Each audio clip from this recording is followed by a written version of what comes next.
राम को स्नेह दिया है। राम है ही ऐसे। और पुत्र लक्ष्मण, वो तो राम की छाया है, और शत्रुघ्न भरत की। तुम हम रघुवंशियों से कुछ भी मांग लो पुत्री, कुछ भी हम दे सकते हैं, किंतु राम नहीं दे सकते। राम नहीं दे सकते।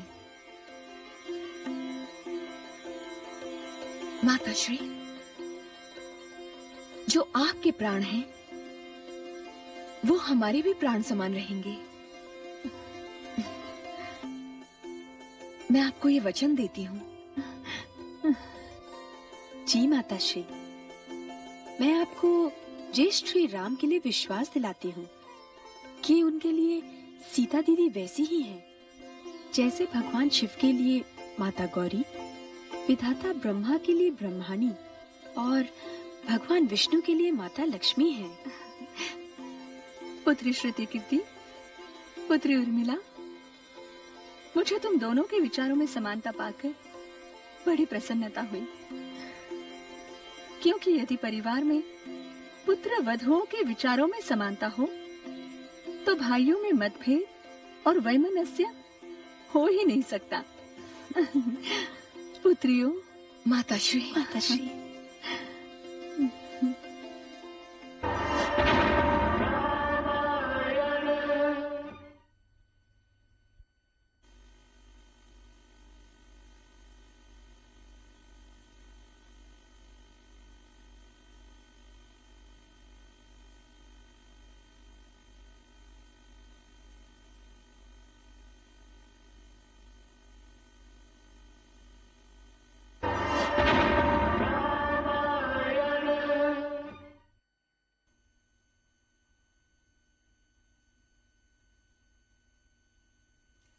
कुमार श्रीराम को सूचित करो कि उत्तरी अवध का प्रतिनिधि अतिमुख उनके दर्शन करना चाहता है। इस समय तो संभव नहीं है। सैनिक, मुझे आज ही ग्राम लौटना है। कहा ना, ये उनके विश्राम का समय है। सैनिक,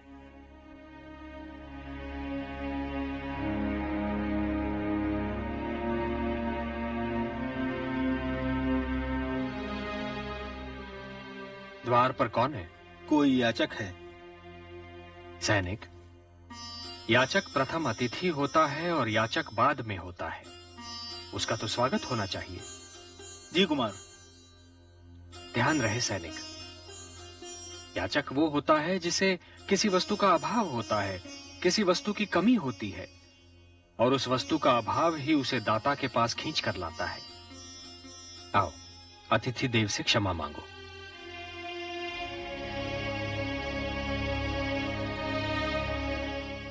अतिथि देव, आपका स्वागत है। सामंत अतिमुख, मेरी धृष्टता को क्षमा करें। पधारिए।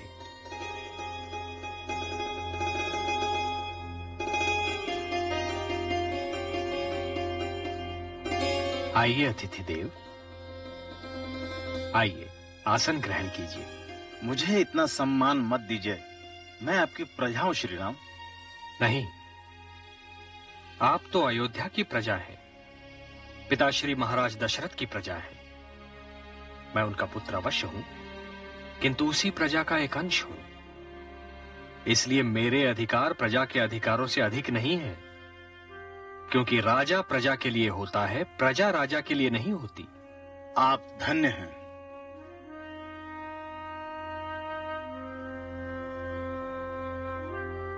आप किसी याचना की बात कर रहे थे। मैं उत्तरी अवध का ग्राम प्रमुख हूं, आपसे याचना करने आया हूं। अतिथि देव, याचना करने वाला दाता को सामर्थ्यवान समझकर ही उसके पास आता है। क्या आपको राम के सामर्थ्य का ज्ञान है? भला अयोध्या के भावी नरेश के सामर्थ्य को कौन चुनौती दे सकता है? नहीं अतिथि देव, अपने मस्तिष्क से इस भ्रम को निकाल दीजिए। ये रघुकुल है, यहां राजा बनना अत्यंत कठिन है। यहां सिंहासन का उत्तराधिकारी उसकी योग्यता के आधार पर चुना जाता है। मैं आपको राजा के गुणों की व्याख्या बताता हूं। अराजके ही लोकेस्मिन् सर्वतो विद्रते भयात् रक्षार्थमस्य सर्वस्य राजानम सृजत प्रभु। इस संसार में सर्वत्र भय और हाहाकार से बचाने के लिए, जगत की रक्षा करने के लिए स्वयं ईश्वर ने राजा को बनाया। इंद्रानिल यमार्काणाम अग्नेश्च वरुणस्य च चंद्रवित्तेशयोश्चैव मात्रा निर्हत्य शाश्वती। इंद्र, वायु, यम, सूर्य, अग्नि, वरुण, चंद्र तथा कुबेर, इन 8 देवताओं का मूल अंश लेकर राजा की उत्पत्ति की गई। हे राम, जिसमें इतना ज्ञान हो वही सामर्थ्यवान है। अब मैं अपनी याचना उसी दिन लेकर आऊंगा जब आपको इन्हीं गुणों के कारण अयोध्या के सिंहासन पर बिठाया जाएगा। आपके विश्राम में बाधा डालने के लिए मैं क्षमा चाहता हूं। हृदय में राम राज की कामना लिए जा रहा हूं। और आपकी याचना? मैं अपनी याचना से भी कुछ अधिक लिए जा रहा हूं। ये ज्ञान लिए जा रहा हूं कि दाता के श्रेष्ठ होने के साथ साथ याचक को भी श्रेष्ठ होना चाहिए। चलता हूं। नहीं, आपके राजकुमार राजा तो नहीं, किंतु एक गृहस्थ अवश्य है। मुझे जलपान द्वारा अपने सत्कार का अवसर दीजिए। देखिए महादेव, प्रभु श्री राम को देखिए, उनके अतिथि सत्कार को देखिए। ये श्री राम ही हैं जो याचक को अतिथि का सम्मान दे रहे हैं, याचक के समक्ष अपने सामर्थ्य की बात कर रहे हैं। श्री राम के पास आने वाला याचक तो एक साधारण जनप्रतिनिधि है, किंतु मेरे प्रिय भक्त रावण के पास एक ऐसा महान श्रेष्ठ याचक आने वाला है जिसके आगमन पर रावण को अपनी पलकें बिछा देनी चाहिए। आप किस याचक की बात कर रहे हैं देवाधिदेव? महादेवी, मैं आदि प्रजापति ब्रह्मा जी की बात कर रहा हूं। हे नीलकंठ, आदि प्रजापति ब्रह्मा जी रावण के पास कौन सी याचना लेकर जा रहे हैं? देवी, इंद्र आदि देवताओं को पराजित किए कितना समय बीत गया है, किंतु अभी तक रावण ने उन्हें कारागार से मुक्त नहीं किया है। हाँ देवाधिदेव, ये भाग्यहीन देवता कब मुक्त होंगे? रावण तो जैसे उन्हें बंदी बनाकर भूल ही गया हो। सत्य है देवी, इन्हीं देवताओं को मुक्ति दिलाने के लिए स्वयं ब्रह्मा जी याचक बनकर रावण के समक्ष जा रहे हैं। अब आप ही सोचिए महादेव, यदि ब्रह्मा जैसा याचक द्वार पर आए तो कोई भी व्यक्ति सर्वस्व दे सकता है। यहीं आप श्री राम एवं रावण के अंतर को देखिए। श्री राम का उस याचक के साथ कैसा व्यवहार था, और अब रावण ब्रह्मा जी के साथ कैसा व्यवहार करने जा रहा है, देखिए।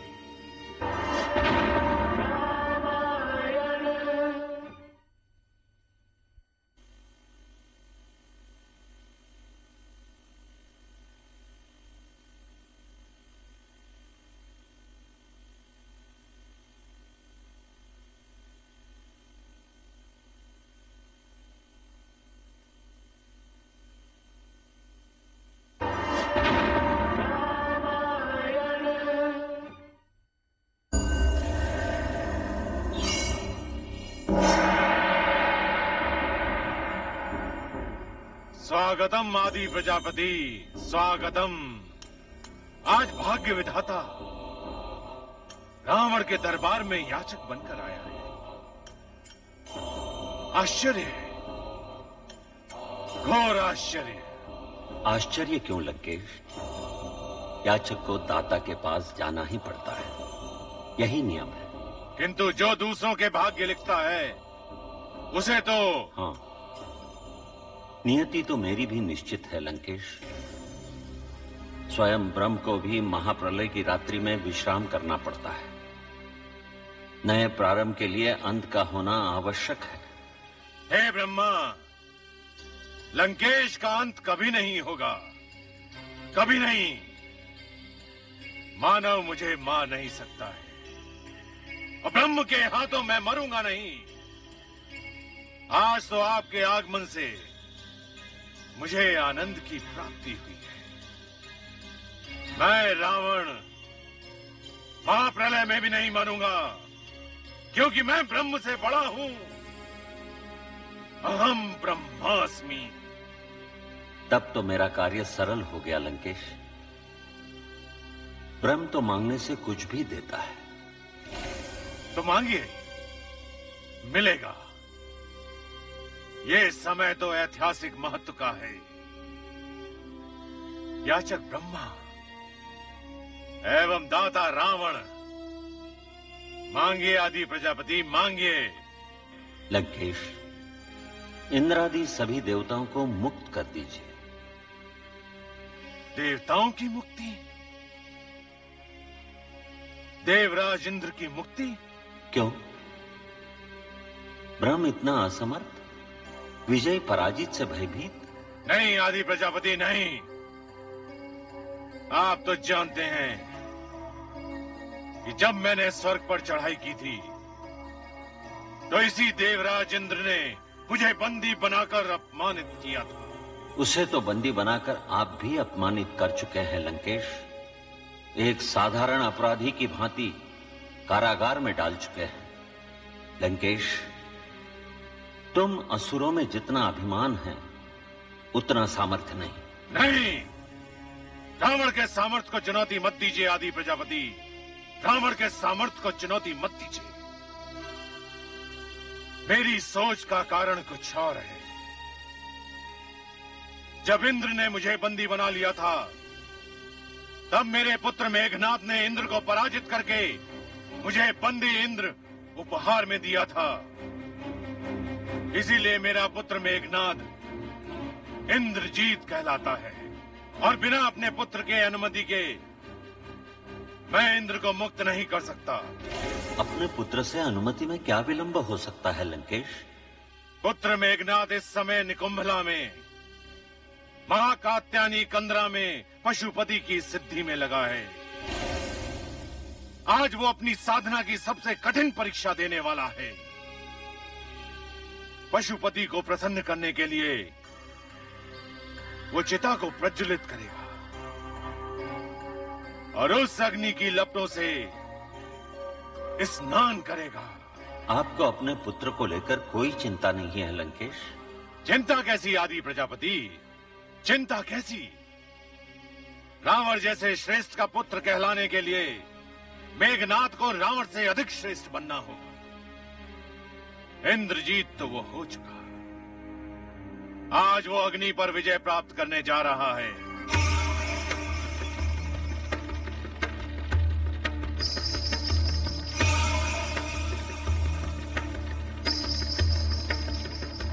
जन्म तो सभी लेते हैं,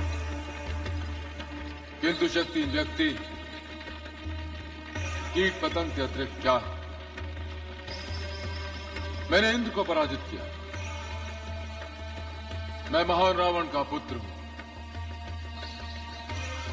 यदि संसार में केवल एक ही रावण है, तो संसार में मेघनाद भी दो नहीं होने चाहिए। हे पशुपतिनाथ, मुझे अपार शक्ति चाहिए। मुझे संसार की समस्त शक्तियों की आवश्यकता है। मुझे केवल शक्ति ही नहीं, मुझे तो माया जाल के चरम शिखर पर पहुंचना है। मैंने इस अग्नि कुंड को प्रज्वलित किया है। मैं इस पर आसन ग्रहण करने जा रहा हूं। इस लपलपाती अग्नि में स्नान करने जा रहा हूं। या तो मेरा शरीर जलकर भस्म हो जाएगा, या फिर मुझे अदृश्य होने की शक्ति प्राप्त होगी।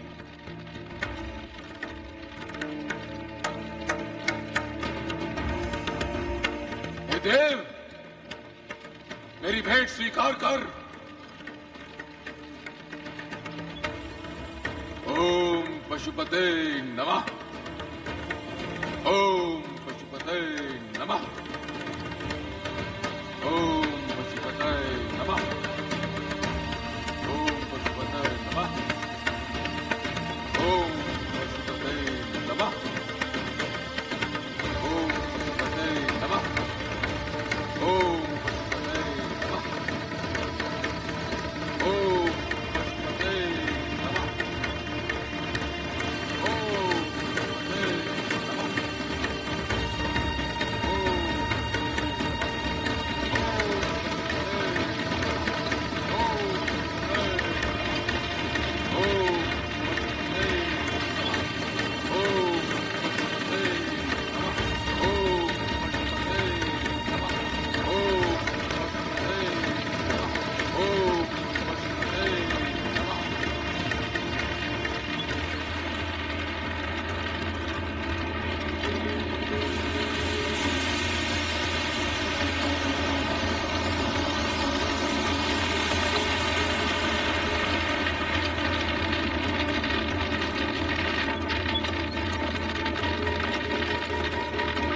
धन्य हुआ देव, मैं धन्य हुआ।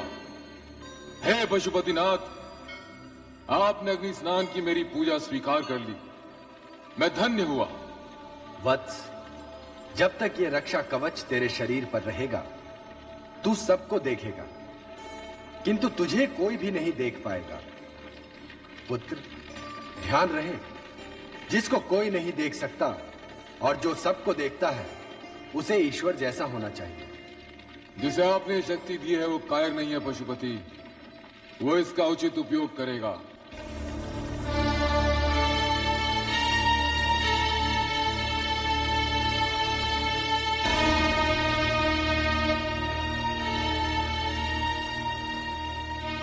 पुत्र मेघनाद, माताश्री, पिताश्री, दादीश्री सभी आए? पुत्र, तेरी सफलता पर तुझे बधाई देता हूं। तू मेरा पौत्र है, मैं जानती थी अग्नि तेरा कुछ बिगाड़ नहीं सकती। पुत्र, साधना में सफल हुए पुत्र को देखने तो दो।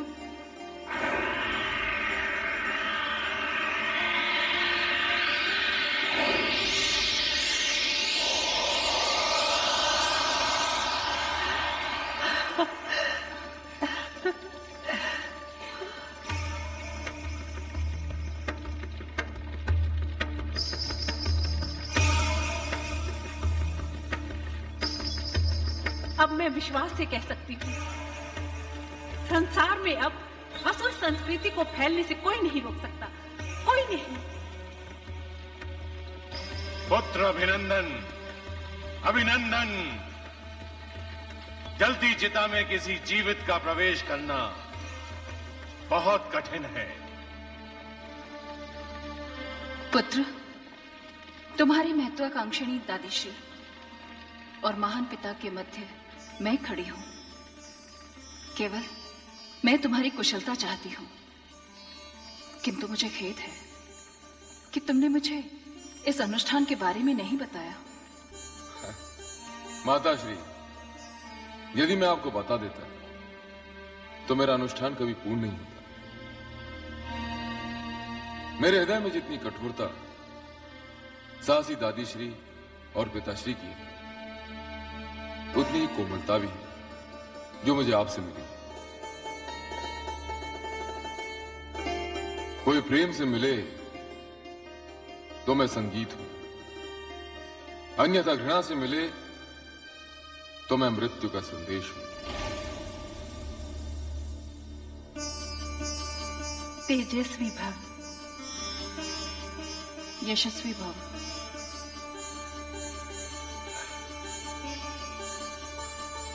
पुत्र, आदि प्रजापति ब्रह्मा तुम्हारी प्रतीक्षा कर रहे हैं। आदि प्रजापति?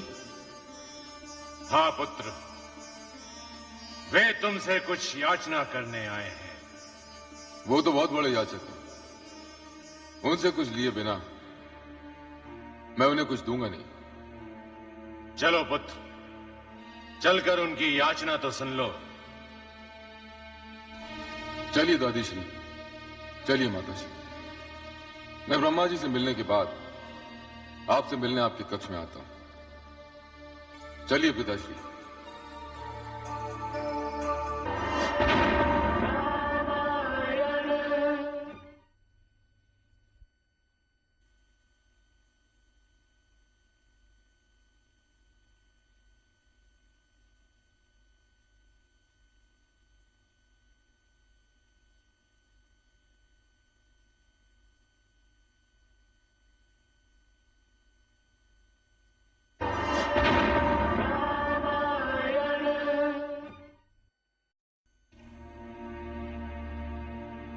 रावण का पुत्र होके याचक से याचना का मूल्य मांग रहे हो वीर मेघनाद?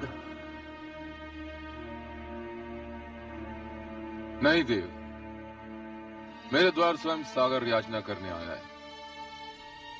यदि मैं उससे कुछ बूंदे ले लूं तो सागर का क्या बिगड़ेगा? मेघनाद, तुम बुद्धिमान हो, मेधावी हो, अपने पिता से अधिक दूरदर्शी हो। मांगो, इंद्रादि देवताओं की मुक्ति के बदले में तुम्हें क्या चाहिए?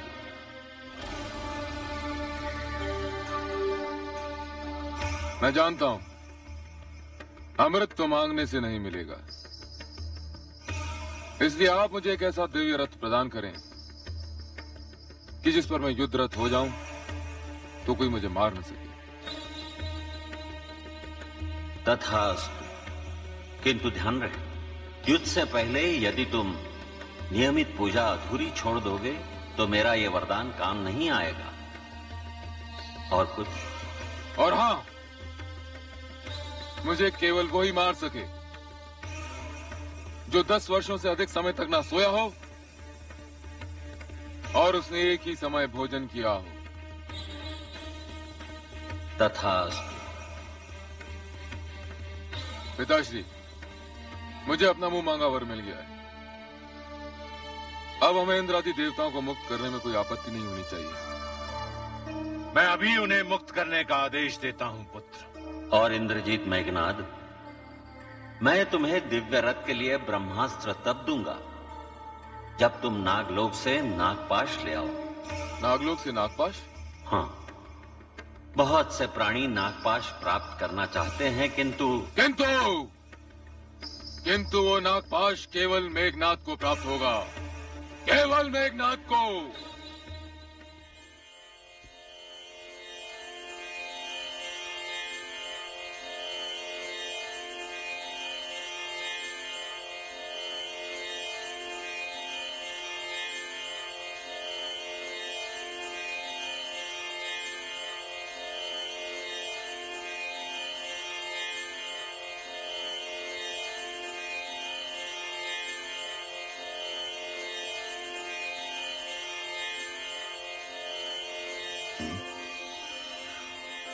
सुमित्रा नंदन। चरण वंदन गुरुदेव। यशस्वी भव, राम अनुरागी भव। गुरुदेव, इसे आप मेरी धृष्टता समझें या अज्ञानता, किंतु कई दिनों से एक प्रश्न मेरे मस्तिष्क में ठहर गया है। क्या है वत्स? मैंने तुम्हें अपना शिष्य माना है।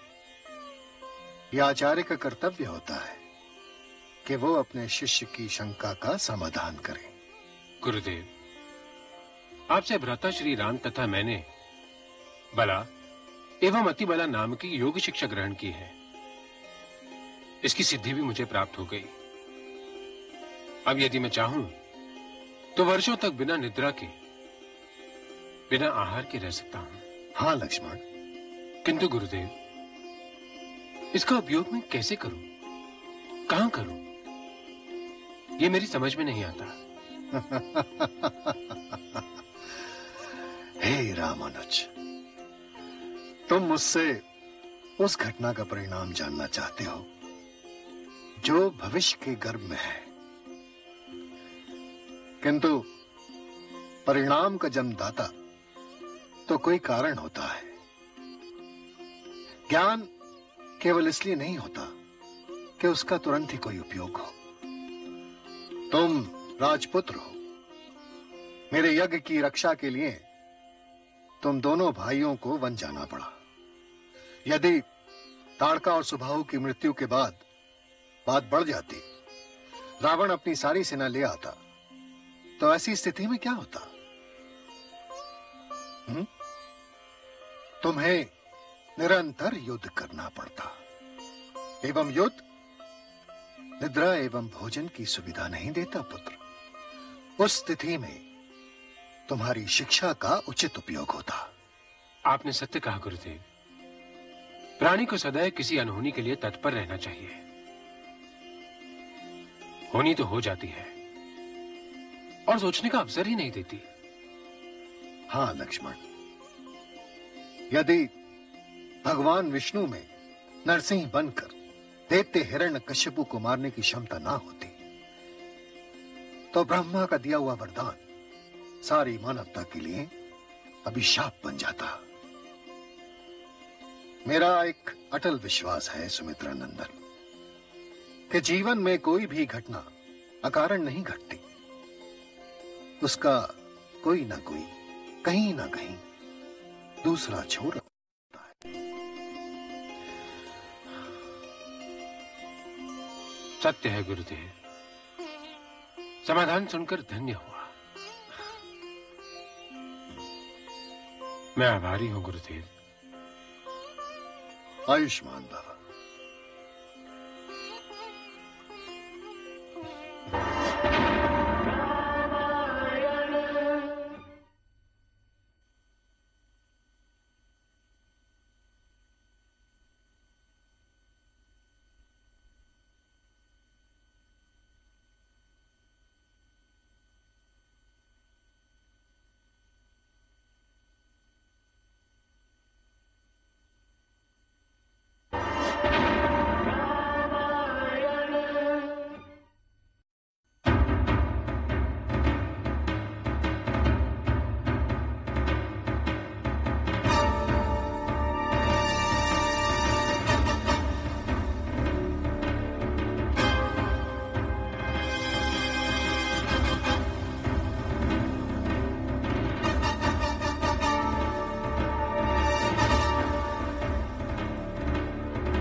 पकड़ लो इसे।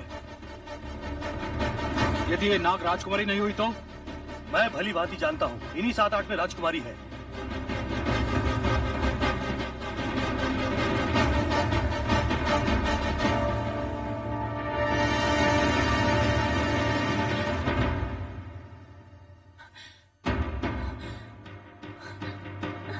कौन हो तुम? हम तो जीवनदानी नागमणि प्राप्त करने आए हैं। नागमणि यहाँ नहीं, नाग देवता के मंदिर में रहती है। हम जानते हैं और तुम हमें वहां तक लेके जाओगी? नहीं, कदापि नहीं। वो हमारे कुल की मर्यादा है, हमारी धरोहर है। नाग कन्या, हम तुम्हें विवश कर देंगे। नागमणि की प्राप्ति हमें नागलोक पर विजय दिला सकती है। विश्वासघाती नाग पुत्रों, नागलोक पर शासन करने का तुम्हारा स्वप्न कदापि साकार नहीं होगा। रुक जाओ। स्त्री पुरुष को जन्म देती है। जो पुरुष स्त्री का सम्मान नहीं कर सकता, उसे जीने का कोई अधिकार नहीं। नवयुवक, कौन हो तुम? अपना मार्ग देखो, बाधा मत बनो। स्त्री को छल कर, विवश कर, उसे अपनी बात मनवाना कायरता है। मैं तुम्हें चेतावनी देता हूँ, लौट जाओ यहाँ से। लगता है तेरी मृत्यु आई है। तू है कौन? परिचय दूंगा तो दंड देने का अवसर नहीं दोगे। देखते क्या हो, समाप्त कर दो इसे।